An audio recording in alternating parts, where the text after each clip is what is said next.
Assalamualaikum warahmatullahi wabarakatuh. Baiklah, kita masuk ke percobaan yang ketiga di energi mekanika fluidanya, yaitu percobaan kehilangan energi. Nah, kehilangan energi ini ada maksud dan tujuannya. Yang pertama, satu, menentukan besar koefisien kehilangan energi. Jadi kita mencari besar koefisien kehilangan energinya. Yang kedua, mengamati piezometer pada tiap-tiap belokannya. Adapun alat dan bahan, yang pertama alatnya yaitu alat energi loss apparatus atau ELA atau loss in band. Pesawat kehilangan energi, ini dia alatnya.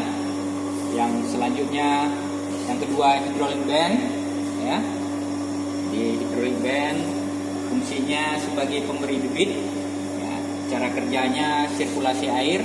Dari hydraulic band, air yang ditampung dari hydraulic band masuk ke pesawat, kemudian jatuh lagi ke hydraulic band. Jadi sirkulasi air berputar di situ aja. Yang ketiga, stopwatch, alat untuk mencatat waktu. Yang keempat, gelas ukur, jadi untuk menampung volume air nantinya.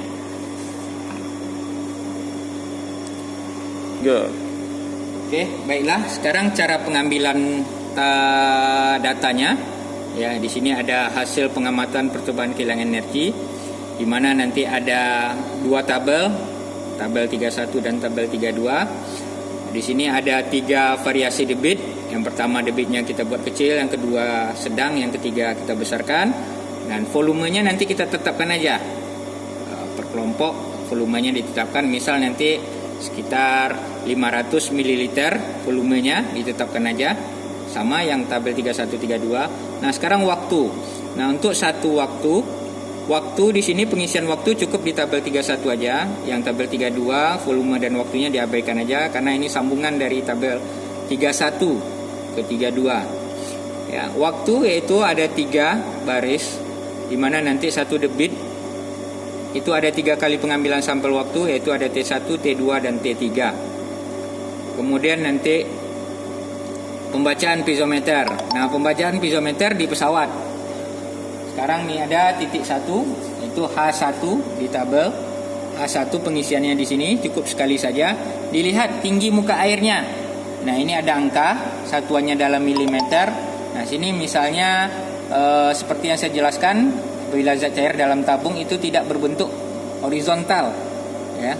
Dia berbentuk cekung permukaan airnya, jadi bisa kalian ambil nanti batas atas. Nah, kalau mengambil batas atas untuk pembacaan keseluruhan titik itu bacaannya batas atas. Kalau mau mengambil batas bawah, keseluruhannya seragamkan batas bawahnya. Ya, oke, kita balik ke tabel. Itu ada H1 dan H2.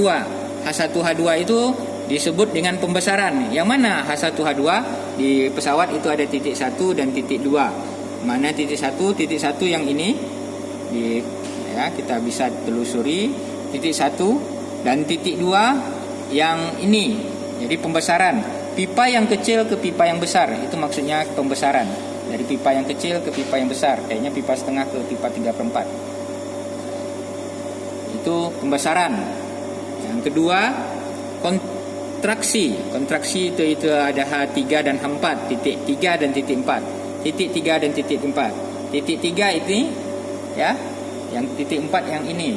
Jadi pipa besar ke pipa kecil, jadi kontraksi dia. Selanjutnya titik yang belokan panjang. Nah, belokan panjang di sini ada H5 dan H6. Titik 5 dan titik 6. Nah, titik 5 dan titik 6. Titik 5 yang ini, sedangkan titik 6 yang ini. Jadi ada belokan panjang dia. Pipanya berbelok panjang.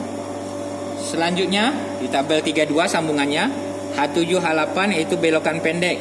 Belokan pendek ini dia 7, ini dia H8. Ada belokannya pendek.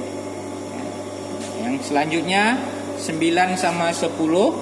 9 dan H10 itu belokan siku. Nah, belokan siku di pesawat itu ini titik 9 dan ini titik 10. Jadi belokannya berbentuk siku.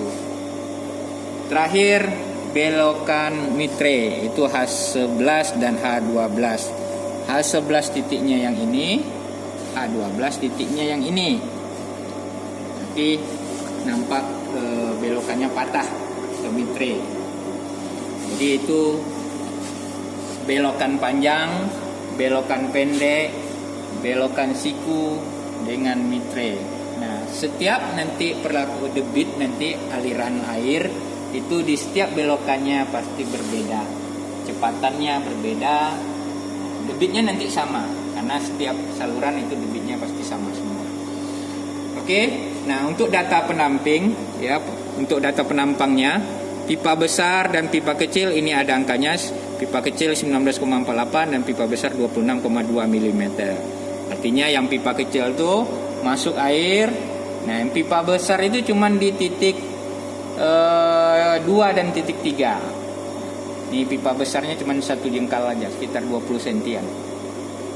Selebihnya pipanya pipa kecil. Oke, baiklah. Sekarang kita masuk cara pengisian data, ya, pengambilan data. Di sini ada volume dari gelas ukur. Nanti kita perkirakan, kita tentukan aja, misalnya 500 ml, ya. Ini 500, ada yang spidol hitam tandanya. Di volume kita baca, kita catat di sini 500 ml sama semua. Nah, untuk waktunya berupa satuannya detik. Nah, cara pengambilan waktu. Nah, ini air yang keluar. Air yang keluar kita cari waktunya. Nanti kita tampung. Ada stopwatch, ada gelas ukur. Pas air masuk ke gelas ukur, nanti stopwatchnya kita start. Misal, ya. Tek. Jangan sampai ada yang air tumpah. Pas di 500 nanti di stopwatchnya. Tek. Ya. Misal didapat waktunya 5 detik. Contoh 5 detik. Nah, nanti bisa dicatat untuk T1-nya. Yang kedua nanti kita ambil lagi T2-nya. Dia 1 debit nanti 3 kali pengambilan data waktu. Yang kedua, tek, ya, sama cara kerjanya. Di 500 nanti dimatikan stopwatch-nya. Tek, matikan, misalnya dapat 5,1 detik untuk T2-nya. Kemudian yang T3-nya juga begitu. Tek, cari 3 kali. Jadi kita ngambil 1 debit ada 3 kali sampel pengambilan data waktu. Tek, misalnya dapat 5,2 detik. Jadi ada 3 pengambilan sampel waktu. Ada pertama misalnya T1-nya dapat misalnya 5,5 detik, 5,1 atau 5,2 nanti. Nah, itu nanti debitnya nanti dirata-ratakan aja. Sekarang pembesaran H1 H2. Nah, nanti dilihat dari sini. Misalnya kita ambil ya untuk keseragamannya pembacaan batas atas. Batas atas H1-nya itu dapat 235. Ya, 235 mm, sedangkan H2-nya 237 mm.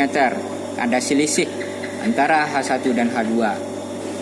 Begitu juga titik 3 dan titik 4 dibaca juga. Mestinya harus ada selisih di setiap perlakuan. Ini pembesaran, ini kontraksi ya, 34 kontraksi. Misalnya 238 dengan 236. Ada selisih 2 mili. Begitu seterusnya sampai titik ke 12 ya. Jadi di tabel ini diisi semua sampai belokan mitrenya. Nah, baiklah, saya jelaskan lagi untuk yang terakhir, untuk pengambilan data percobaan kehilangan energi ya.